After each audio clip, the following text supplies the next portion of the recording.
Welcome to dracaenawines podcast. Our wines plus your moments equals great memories. I'm your host, Lori, and this is a podcast about all things wine. Welcome to the 1-year anniversary of Winephabet Street. It is hard to believe that we have been doing this wine education program for an entire year already. I think back to the first episode, and although we are always learning and always looking for ways to improve, I think we have come such a long way. The 12th letter of the alphabet is L, and we decided to explore Lambrusco. Lambrusco is actually one of the oldest wines and has genealogical heritage to wild vines. So join Debbie and me as we explore this wild child. And while you're listening, please scroll down on your app and give us a rating so that we know how we are doing and you can help others to find us. You can find out more about me and Dracaenawines on our website, www.dracaenawines.com. And while you're there, since the weather is getting warm, it is a perfect time to order our rosé of Syrah. It is our inaugural vintage, but it is getting fantastic reviews from all who are tasting it. So thanks for coming to Winephabet Street and enjoy.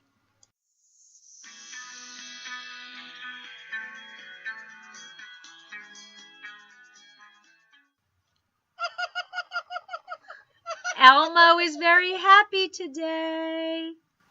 And we found out He talks.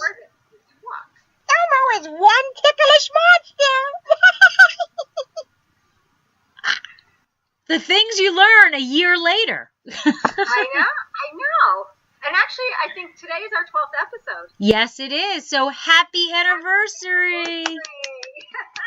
Woo! Who would have thunk it? Who would have thunk it? I So, know. yes. So today we are on the letter L. Lambrusco. And I have to say, this is kind of an exciting one for me biologically, because this grape, which we will talk about later, is very different than all of the other grape varieties that we're used to. You know, the Vitis vinifera that we are used to, Lambrusco throws that out the window. So I will talk about that in a little bit. But are we ready for our little mascot? Sure. All right.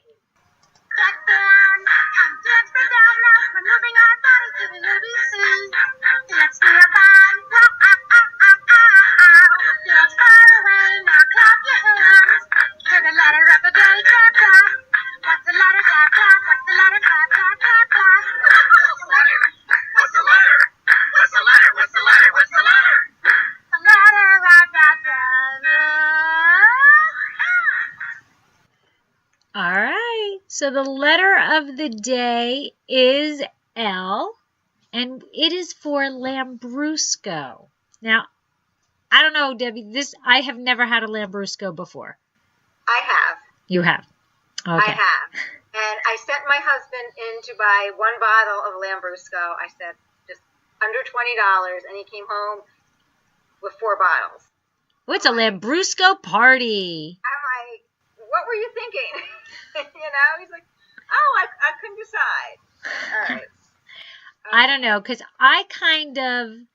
my thought process of Lambrusco is my grandparents sitting around the table during the summer in West Milford, New Jersey, with that bottle this big of Lambrusco, and them just drinking it all night, and me like, oh, can I have a sip? Can I have a sip? And so sweet, and so like, whatever.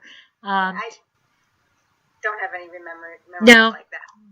But so during the research, I was pretty excited because they're talking about how they've reinvented Lambrusco, and it is no longer. They actually talked about the grandparents and the old Italian immigrants drinking it, and how it's no longer really that, how they've increased the quality.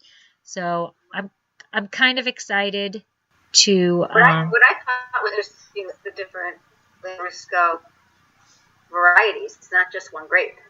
Yes. That's what like you say Chardonnay, and Chardonnay is Chardonnay. You're going to get, right. Depending on the region where it's grown, it might taste different if it's oaked or unoaked, but it's Chardonnay. Right. And Lambrusco is a little bit different. Yes, which we will get into in a little bit. So, we do general. I forgot my little outline. We should introduce ourselves first. Yes, I always forget that. Go ahead, you go first. Okay, I'm Debbie Giaquindo, the Hudson Valley Wine Goddess. I'm a certified specialist of wine and a wine location specialist in Port and Champagne. I'm the author of Tapping the Hudson Valley, day trips and weekend itineraries, visiting the Hudson Valley and all the craft beverage producers and farmers markets and sites along the way. I'm co-owner now of a restaurant I'm partner in operation since March 30th in Stone Harbor, New Jersey, Kitchen 330. I'm partner in Happy Bitch Wines. And if anybody ever comes to me with another project, I've got to say no.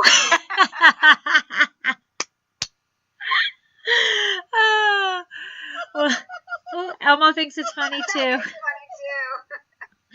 Well, I'm Lori of dracaenawines. My husband Michael and I are the co-owners of the award-winning Cabernet Franc producers in Paso Robles, California. We also produce a rosé of Syrah, and we've just started our wine club, which is taking off, and I'm so excited that people are and honored that people are signing up for our wine club. The Chalk Club, which is kind of in a roundabout way named after our other Weimaraner, Vegas. Because betting chalk is betting all the winners, and our Weimaraner is now Vegas, named after Las Vegas. But so basically, Cabernet Franc, founders of Cab Franc Day, Rosé of Syrah. I don't know, maybe something coming up in the near future. Maybe. I had the rosé last night. It was really good. What? I had your rosé last night. It was really good. I haven't posted pictures yet. You did? I see. I didn't even know that. I was beyond thrilled. I actually went to bed last night, and I woke up to my phone buzzing at like 11:30 last night, and I just happened to roll over and look at it, and somebody had posted a picture of our rosé. If you are in the wine club, when we send you your shipment, we send you a recipe recommendation. And Richard Burrito actually did that actual recipe, which was salmon on planks. And nice. So he posted a picture of it and said we nailed the pairing perfectly. And I was like so thrilled, especially considering I don't eat salmon. So I was, I was like, yeah, this will go. Gave him the recipe. I had it with pulled pork, with South Carolina type of pulled pork. Oh. Vinegary side, and it worked well. Oh, well, I'm glad you enjoyed it. Never, you know what? It's like, I mean, I don't have children, but I kind of think that it's kind of like, somebody giving your child a compliment. This is, these wines are our babies. And when people post that they enjoyed our wines or they put their pairings or whatever, it never gets old hearing that people enjoy our wines. So yeah. Thank you. You're welcome. Thank you. So let's get into Lambrusco. So you are up first with general characteristics, or do we want to taste this? I'm kind of a little nervous. Okay, so we can taste first if you want. I haven't poured mine yet. It's so dark. Oh, mine isn't. Yours. Oh my God! Look at the difference in color. But wait till you see my characteristics. You'll see why. Okay. But yeah. Usually the Lambruscos, I have to figure out the lighting in my room here, my office. So I have a lantern here. So, you're going camping. Yes. I have to figure out how to get more light in here. If anybody listening has any suggestions, I'm open to them because it's in a little alcove. Well, that's different. Yes. Mine is a little different. It's different. I've had the one that Paul brought. Right. Was dark like that. One of the ones was dark that we drank. Very effervescent, this one. This when I popped it, it had a lot of effervescence. Like the cork, and I had it in the refrigerator since yesterday. So it was cold because, you know, when you pop a cork, it needs to be cold if you don't want it to go flying 50 feet into the air. So it definitely was cold enough, but there was a lot of pressure underneath it. So I was expecting quite a bit of effervescence, but I mean, this is a horrible glass. I probably should have poured it into a flute. Yeah, but you know what? Even in my glass, you can see the bubbles a little bit. Yeah. I'm not. But it's not like champagne. No, you know? no, it's not. This is a grape fruit roll up. Yep. Mine's not as sweet though. This is actually not bad. I mean, it's not. No, it's not. It's not so sweet. But hey, Michael, what is the typical alcohol percent? That's a good question. What is my alcohol percentage? I ripped the living daylights out of my label. Wait, I have it in my notes for the. Oh, so do I. I'm so stupid sometimes. I'm looking at the bottle, but I think I have it. This is only 9% alcohol, Michael. Damn, I can like have this whole bottle, but I don't. Boy, I don't have the alcohol. Yeah, mine is only 9%. I do believe Lambruscos are on the lower side. I think if you have a this is an 11.5%. I was going to say 9 to 12. I was going to say higher than 12 would be rare. So yeah, mine is 9. That's not even alcohol to my liver. And mine's 11.5%. So 9 to 11%. Yeah. Yeah. So, all right. So, Debbie, what's our general characteristics of Lambrusco? So, Lambrusco is a family of grapes, and each individual grape has typical characteristics, and as do their respective resulting wines. Lambrusco is a red sparkling wine, and it's typically fruity with good acidity, sometimes savory and tannic, but generally relatively dry. So I guess that's where the fruity comes in. Mm-hmm. Lambrusco was made using the traditional method at Champagne, where fermentation happens in the bottle. And I actually, when we get to my wine, I have a Ritalin. I show them Ritalin. Ooh. So, yeah. So they do it in like you said, champagne. They do it in bottle. Because my impression was that most Lambruscos were done like Prosecco. Oh, tank. Yeah. So you have a special one there. Yeah, I guess I'm special today. So anyway, so these are the different, the happy families of grapes. There's Lambrusco di Sobera, Lambrusco Mistri, Lambrusco Grasparoa, which is also, and I can't pronounce these things, Lambrusco di Castellitro, there's Lambrusco Salamino, and Lambrusco Marni. These are the aroma and flavors of Lambrusco Sobera, and actually that's what my Lambrusco happens to be. Okay. Mine is Di Castellitro. Okay, cool. So Lambrusco di sorbara. It grows in sparse conical clusters bearing fruit, an abundance of which varies year to year due to flowering abnormalities, which can give rise to considerable loss of fruit. So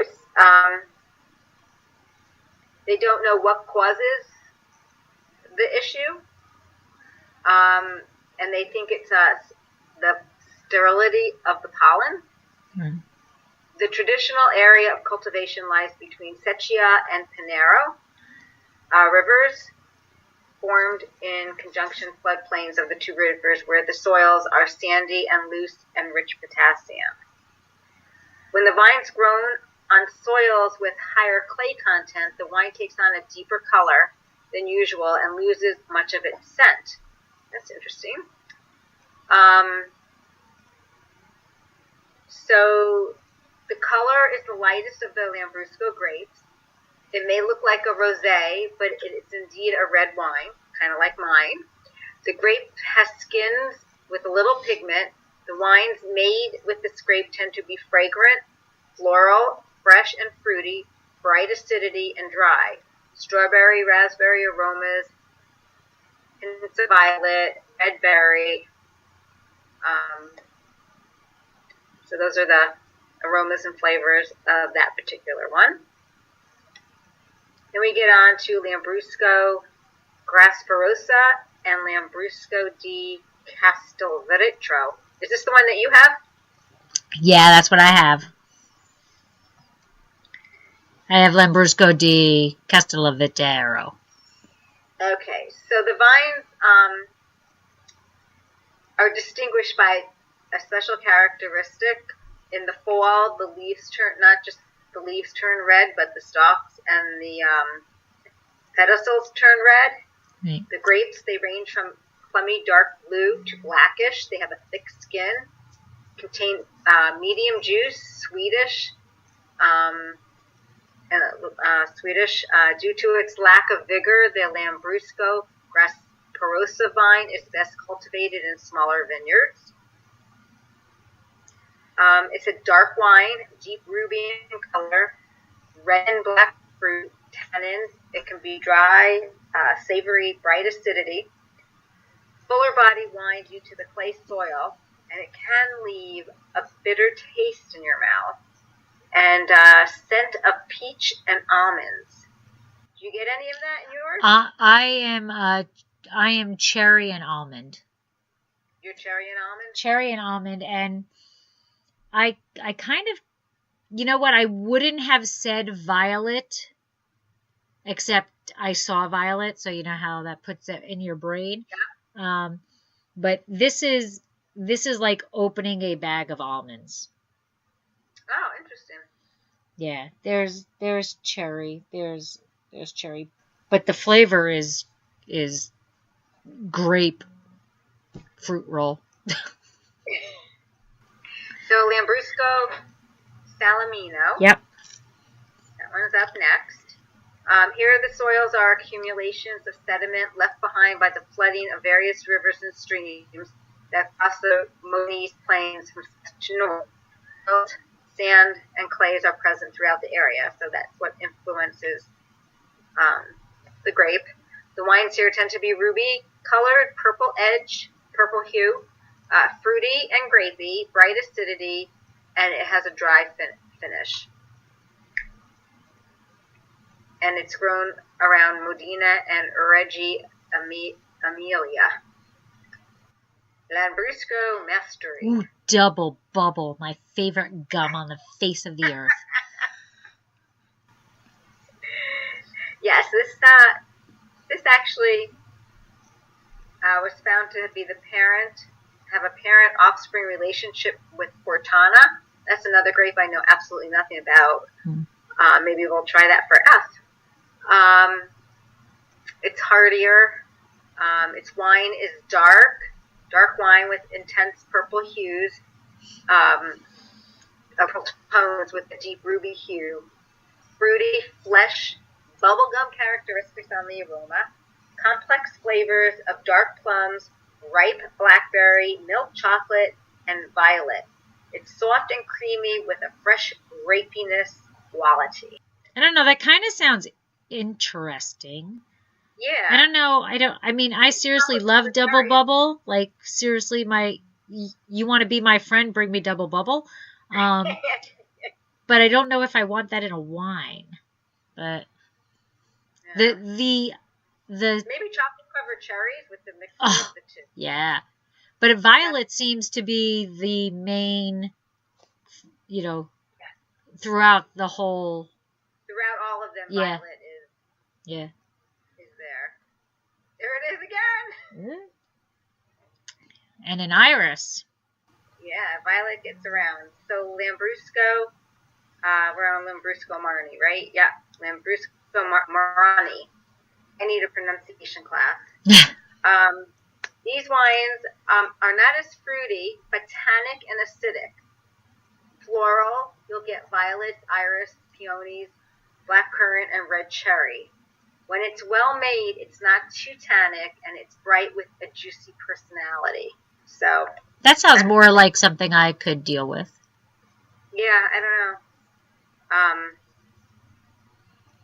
It's interesting. It would have been interesting to try all these different grapes side by side. You mean if we researched prior to buying the bottle? Yeah, and we were together for a tasting. Yeah. All of the different varietals. I mean, right. The main thing that they have is that they all have violets. Yes. And they're all red and black fruit. Yeah, they all are either red cherry or blackcurrant or both, kind of. Yeah. Yeah, red cherry. This one's got I don't know about the bubblegum thing. Here's red and black fruit. See, they all have the blackcurrant and the red cherries too. The Bing. Yeah. They look like Bing cherries. So yeah. So it is my turn for history. And as I said at the beginning, what comes to mind when you think of Lambrusco, on my mom's side anyway, because, Dad is Irish, Scottish, German, beer. But on my mom's side is Italian, so there was Lambrusco on the table, and even Dad liked Lambrusco, but I was a little kid just taking a sip there. But the first thing that entered my thoughts was sitting around my table during the summer with my great-grandmother and grandparents drinking out of this massive jug, and it was a sparkling wine, but it was bad. And I think the biggest thing that I remember is Rianiti on ice. Isn't it nice? Oh, I remember that. Yeah. Right? I think that was the downfall of Lambrusco right there. But, if that's what their marketing scheme was, it kind of tells you what the quality of the wine was back then, right? Throw the ice on. But what's kind of cool, and, biologically, Lambrusco is amazing. So it's actually one of the oldest wines and has a genealogical heritage of wild vines. So it is the wild one of grape varieties.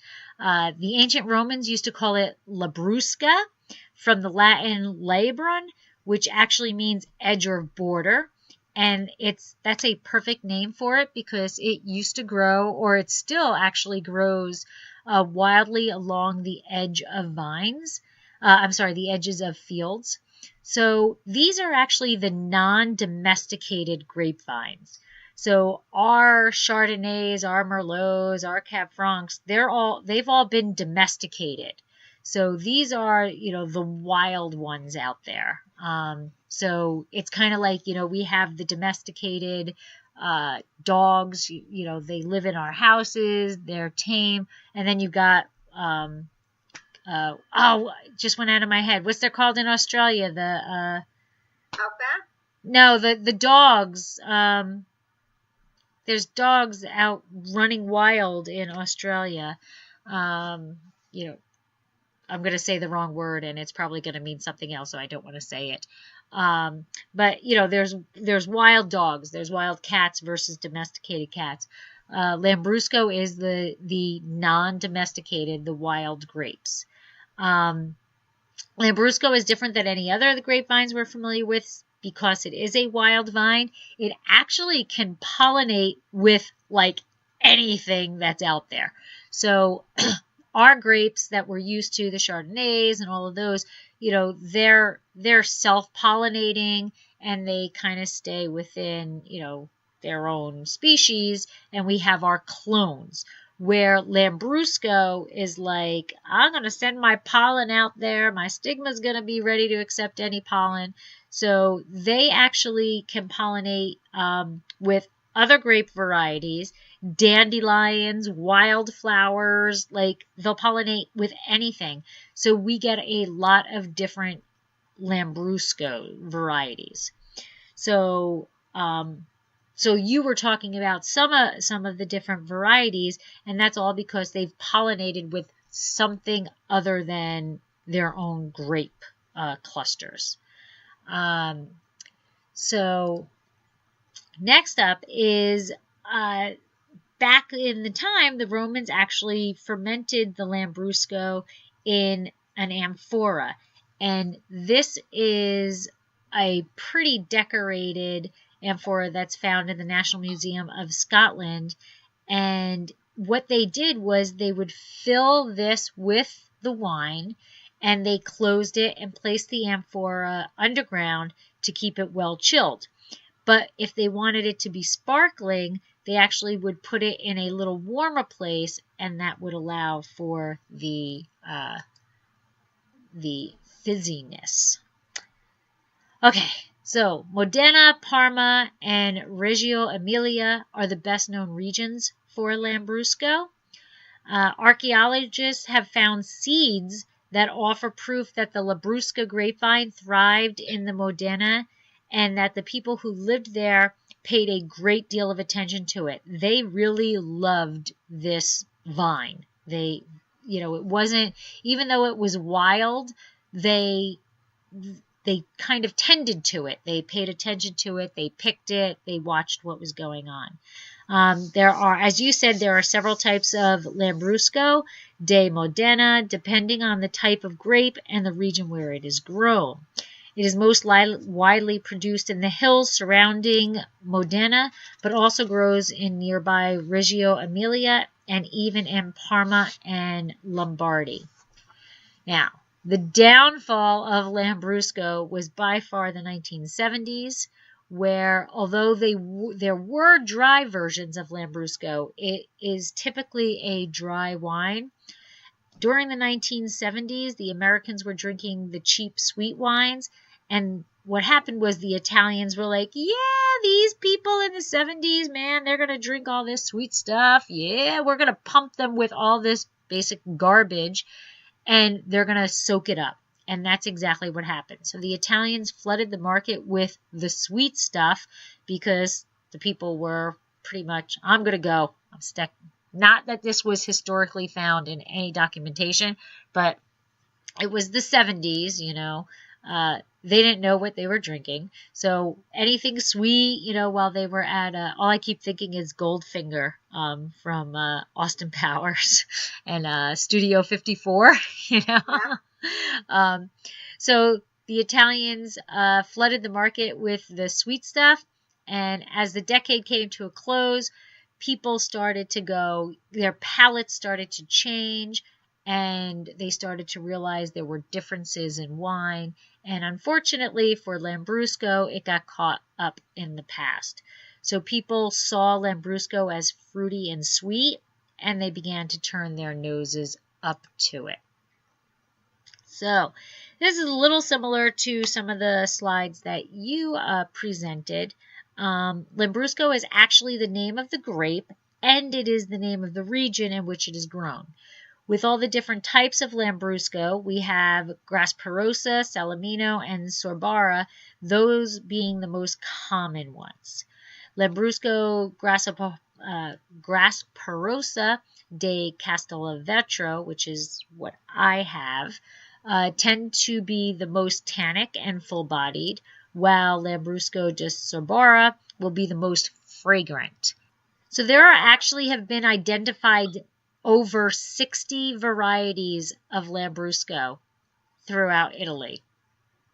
That's a lot of varieties. That's a lot of Lambrusco.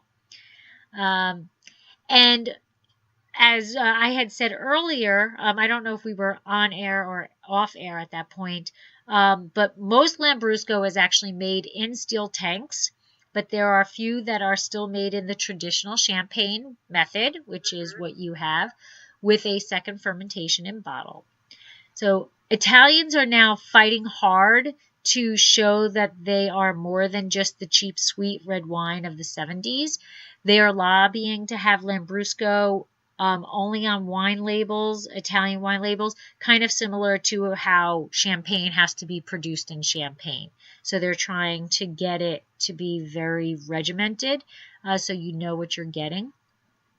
Depending on where you look, there is a mention of anywhere between 4 and 12 Lambrusco denominations, de original, so DOCs, and that I think is their first thing they have to do. So depending on where you are looking, some resources say there are only 4 DOCs that are true Lambrusco, and others say there are anywhere up to 12. So I've seen 4, 8, and 12. Those are the main numbers. So right off the bat, that's a marketing issue right there. If they're going to try to promote Lambrusco and to have it as, like a champagne concept, they need to say, no, these are the DOCs, this is it, and no matter where you look, it needs to be the same thing. So yeah, it was very difficult to understand what was a Lambrusco DOC, what wasn't. All right, so this is Lambrusco Grasperosa de Castellavecchio, the smallest wine-producing region located south of the town of Modena. The region is home to Grasperosa, of which the DOC requires 85% of the wine to be composed of the actual Lambrusco. The wine of this region is typically dry and full-bodied with a deep purplish red color. Well, I sure as heck will say this is a deep purplish red coloring, and it is definitely a full-bodied wine. Grasperosa produces the most tannic Lambrusco. Mantovano is the only Lambrusco region outside of Emilia-Romagna in the Lombardy region. So this style is typically dry, but there are some semi-dry styles available from this region. Next up is the Reggiano. This is the largest producing region of Lambrusco and the source of the most of the exported DOC designated wines. The 4 Lambrusco grapes that can be used are Maestri, Marane, Montericco, and Salamino, and up to 15% of added Ancelata grapes are permitted into this DOC. I didn't look up what Ancelata is, but there's another A for us if we can get can get there for season 2. The sweet versions of the wine are typically in the light-bodied frizzante style, while the drier wines are more full-bodied and significantly darker in color. Next, the Salamino de Santa Croce, which is actually located 7 miles west of the village of Sorbana. The wines of this region must be composed of at least 90% of local Salamino Lambrusco. So the wines are typically light in color and body with a frizzante style, being both made in the semi-sweet and dry styles. The variety gets its name from the resemblance of the grape clusters, which look like sausage or salami. I'm not going there. Yeah. And we have where yours is from, de Sobara. Okay. Lambrusco de Sabara is located north of Modena, near the village of Sabara. Sabara is generally regarded as the highest quality variety, producing the most fragrant wines. It has some similarities to Lambrusco Salamino, but produces a darker and more full-bodied wines. The color can range from a deep ruby to a purplish hue, which I'm going to say you're more along the ruby side, right? In this wine region, only Sabara or Salamino are permitted to be in the bottle if it is DOC designated, and at least 60% need to be Sabara. The Salamino and Sabara varieties tend to produce the most acidic wines. So that's got my, I'm such the acid head. Yeah. One of the reasons why Sabara tends to produce the highest quality Lambrusco is the tendency of the vine to drop its flowers, which reduces the fruit yields and thereby concentrates the flavors. So there is my history. Interesting. Yeah, there's a lot going on in Lambrusco. The wild child. The wild child. Talk about our wines? We shall talk about our wines. Well, although I kind of already have, but what you got? Mine is 70. I have a Pira Peltrinieri. Okay. Peltrinieri is the winery. Oh, it's an interesting label.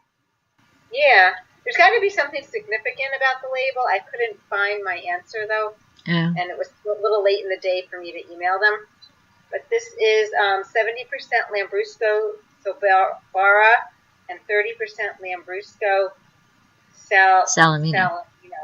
Right. Because as we just learned, it has to only contain those two. Yep, and mine actually does. Yeah.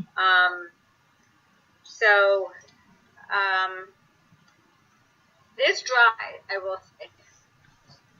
And the winery itself is in its 4th generation. Oh. And I'm going to read to you, if I can find it. So right now, it's under the 4th generation, Alberto Peltrinieri. And I'm going to just read a little clip. Okay. So he says, when he finished his studies, my father asked me what I wanted to do in life. My answer was that I wanted to keep alive the tradition of work that grandfather Achilles had begun in 1926, and that he and my mother had been running for 40 years. In 1998, with my wife Barbara, I started directing the winery, gambling on the production of the first mono-varietal Sabara. Since then, I have managed and produced 17 hectares of vineyards in the historic area of the Cristo di Sabara, the thinnest extension of land between Secchia and Pinaro, the two rivers that embrace the province of Modena. My guy here is Donnelly, and it is sweating up a storm. And I destroyed the label.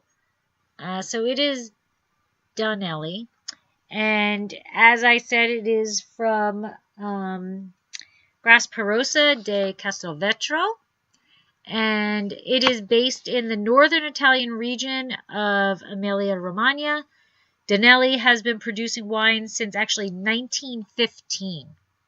So in 1915, when Adolfo Donnelly transitioned from bottling wine in his home cellar to launching the full-scale winery.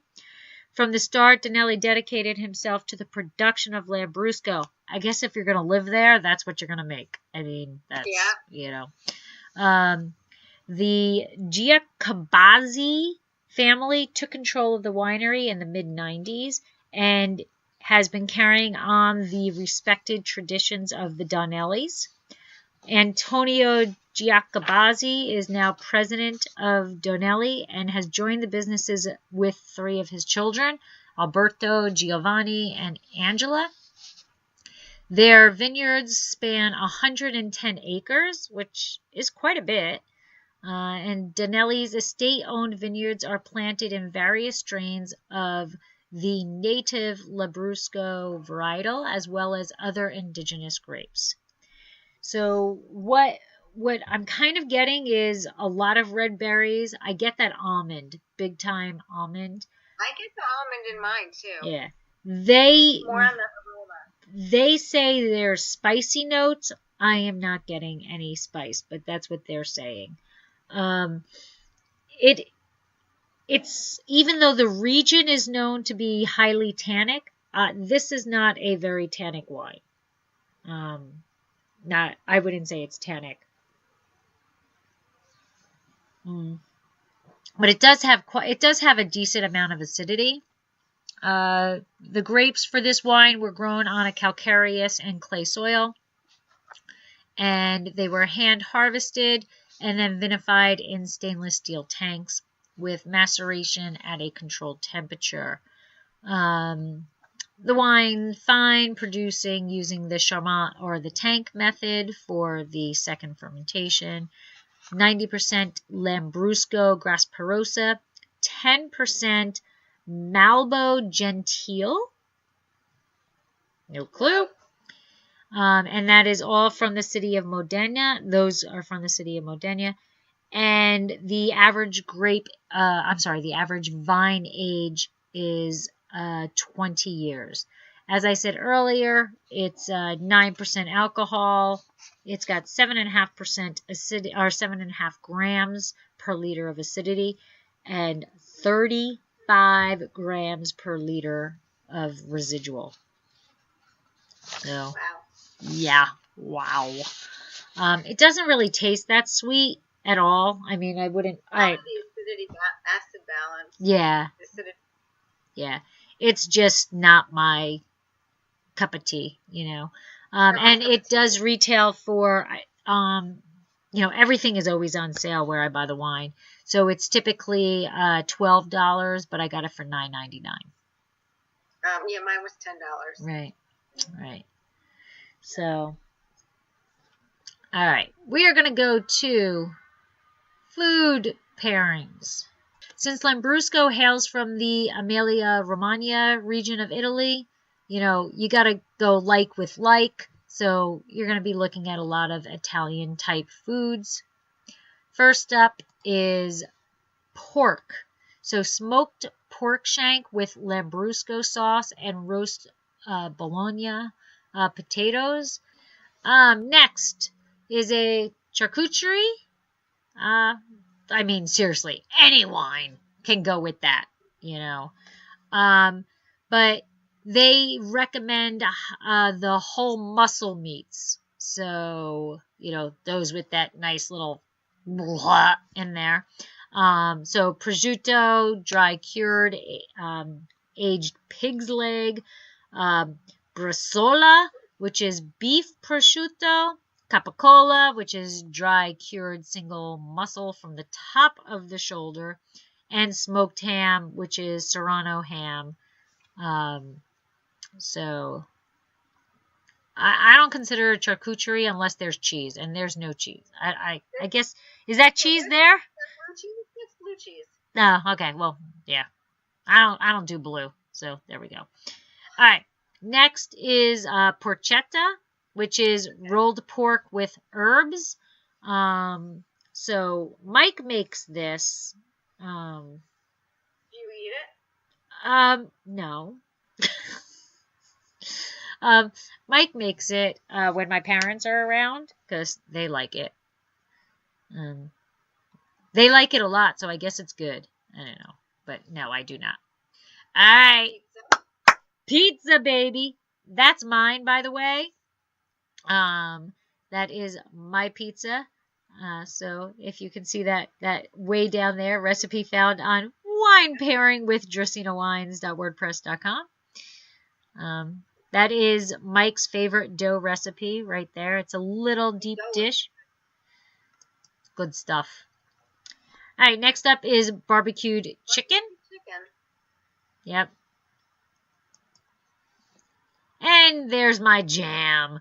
Parmigiano Reggiano and Grana Padano. Grana Padano is I love that cheese. That is so I like good. that. I buy that at Murray's in Grand Central. Oh, so good. So good. Yeah. And then, if you're doing on the sweeter side of the Lambrusco, the peaches, fresh fruit, peaches and nectarines, because you see that, what you were talking about, you had a lot of the regions of Lambrusco had peach aromas and flavors in them. So taking that fresh peach and biting into it and then having a Lambrusco with it is Like just... grilled peaches would be really good. Oh, yeah. Mike makes these. Oh, my God.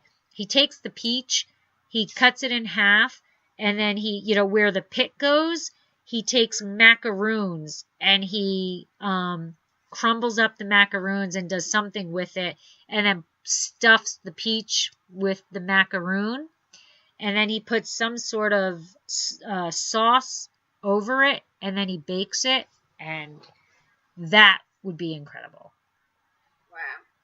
He's going to have to make that for me when I see him on Friday. Mike, make me peaches. That's right, it's Memorial Day weekend. Yay! And then next weekend I get to see you. I know. All right. Oh, what's the next weekend? So that is the food pairings. Well, back to... Happy family. Woohoo! It's actually the most misunderstood wine because it's just not one grape variety or one wine. So it's extremely, the wild child is misunderstood, but isn't that normal? That is. Right? That is normal. So, the home is Amelia why can I have such a hard time with this foreign stuff? Rogamano region of Italy, which is home to, Parmesan Reggiano cheese, prosciutto, di Parma, ham, balsamic vinegars of Modena. So it's also home to Ferrari, Lamborghini, Maserati, and Ducati. There you go. There's my Ducati, baby. Pavarotti's favorite wine is Lambrusco di whatever I'm drinking. Oh. Sobara, I believe. Oh. Bet you didn't know that. I did not. 50% of Lambrusco is exported to the United States, Germany, France, Spain, and Brazil. All right. That is Lambrusco. I'm not going to lie. This is still my first glass. Well, this is still my first glass too. So I'm upfront. It's not my favorite. It's not my favorite wine. I think it has its place. It was interesting to learn about it. It's just... I learned something new. I didn't realize it was a family of grapes. Right. I thought it was very cool biologically, how it is not a self-pollinator.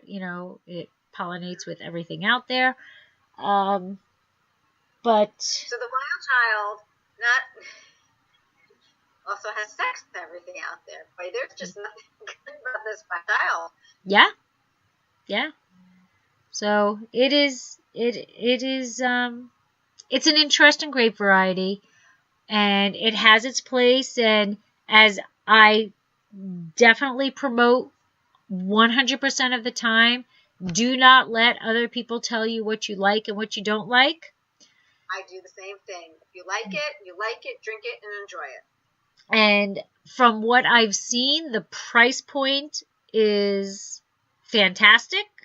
I mean, $10 for the bottle. It is what it is. But it is not my cup of tea. But do you know what is my cup of tea, Debbie? Cab Franc. Well, yes, Cab Franc. But if I'm not drinking Cab Franc, I like ordering wine from Winc.com.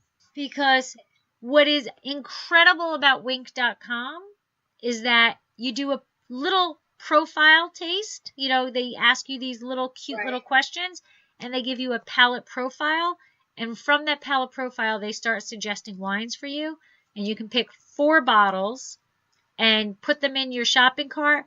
They ship them to you. And if you use our link, which is trywinc, trywinc.com/Winephabet, you're going to get $22 off of your first order, which pretty much brings you 4 bottles of wine for like $25. The average price, because it's like 14 or 13 bucks a bottle there. So for a little bit more than this Lambrusco, there is quite a bit out there. And so that is my cup of tea. Trywinc.com/Winephabet. I think it's cool on how they match up your profile with like just different things, the different things in life, like if you like tea or coffee. Right. Like that, all that influences the types of wines that you like. Absolutely. So, yeah. And So should we talk about if they suggest a wine that you're like, yeah, no, not my, don't want that, no problem. You just don't put it in your shopping cart. Yeah, it doesn't get any better than that. Right. And let FedEx or UPS bring it to your doorstep. Yeah. Very nicely. In like a day. Like it comes in a day. It's incredible. Yeah. Wow.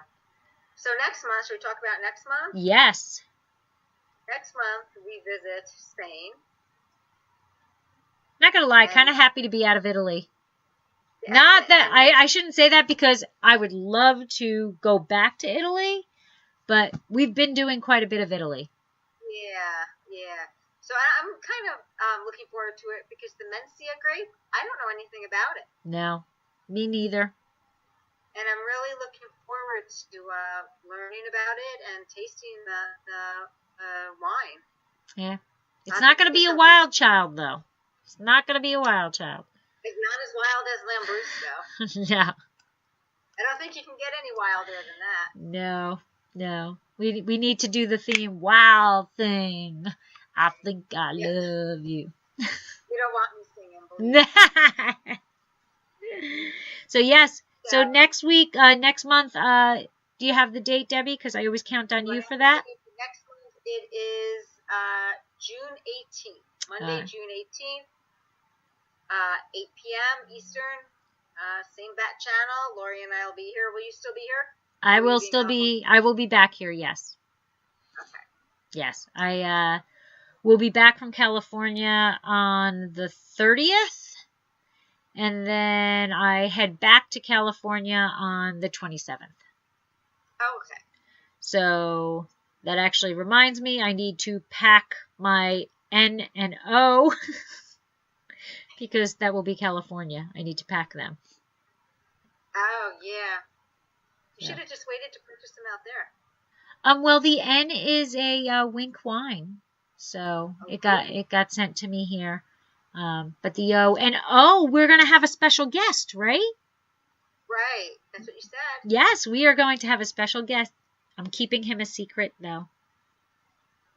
So we will have 3 people for O. That'll be fun. Yes. So it'll be a lot of fun. Thank you everybody for joining. Thank you. And thank you, Michael. Oh, he left. He just left. Yeah. Yeah. Thank you everybody for listening. Thank you for joining in. And as Debbie and I said, it's June 18th is the next month, and the link is in the chat, and we hope to see you there. And until then. And you know what? If you try a Lambrusco, let us know what you think of it. Yeah, because you know what? I know it's not my cup of tea. It's not my favorite. But let us know what you think. But that's our palate. You may think this is all that, and more power to you. So, sláinte. Cheers. Thanks for listening to dracaenawines podcast. If you have suggestions on what topics you would like us to discuss, please reach out to us on social media. You can find us on Twitter, Instagram, Pinterest, YouTube, Facebook, Snapchat, Google, and Periscope as @dracaenawines. I am also on LinkedIn as Lori Hoyt Budd, or email us at dracaenawines.com. If you enjoyed our podcast, please subscribe and leave us a review on your favorite podcast catcher to help others find us more easily. We are found on all of your favorite aggregators. To subscribe easily to iTunes, go to bit.ly/Dracena podcast.